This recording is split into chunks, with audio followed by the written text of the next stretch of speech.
Gerald Lucas here with another installment of Ask Gerald, where you get your real estate questions answered. Today's question comes from Clayton. Clayton writes from Cliffside Park, New Jersey. Clayton writes, Gerald, my wife and I want to buy a rental property. Expensive neighborhoods, middle-class neighborhoods, or blighted neighborhoods. Which neighborhood type is best to buy rentals in?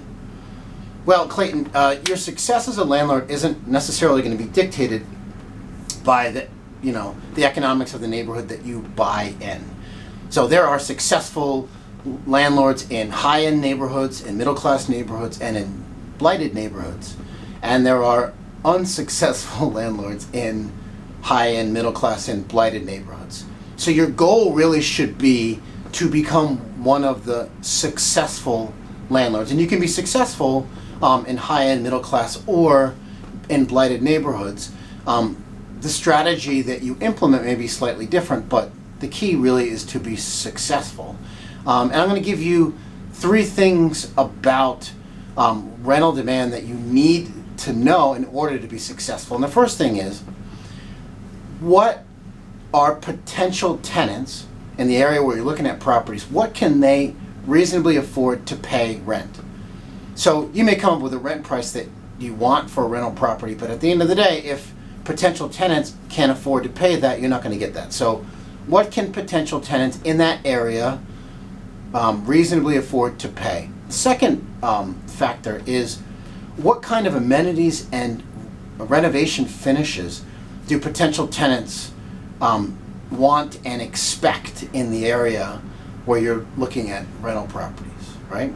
And the third and probably most important factor to consider is, what are your competitors, that's other landlords, what are they offering to tenants in that neighborhood? Because remember, as a landlord, you're competing with local landlords, the other local landlords in your area, for the best paying tenants. So you're going to use those 3 factors to determine the rent price that you ask for and the kind of renovation that you're going to do on the property. So for example, you're going to put granite countertops in your rental property. Well, in a high-end neighborhood, in a high-end rental, the answer is probably yes. In a blighted neighborhood, granite countertops, probably not. Although, unless your competition has all granite countertops in their places, and all the potential tenants are basically choosing between your place and theirs, then you would have to put granite countertops in order to at least meet the rental demand in that neighborhood. So you really need to understand rental demand in the neighborhood that you're looking to purchase rental property in. And you also have to be mindful of the fact that the person with the money always decides the price.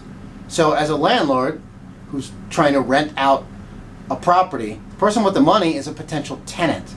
Until one comes along and agrees to pay you the rent that you want, you're not getting that money.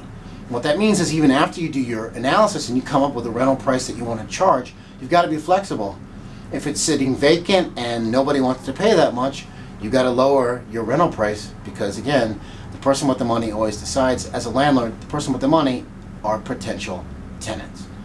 So thanks for your question, Clayton. Good luck. For more real estate information and tips, visit my blog at geraldlucas.com. I'm Gerald Lucas, and I'll see you again soon.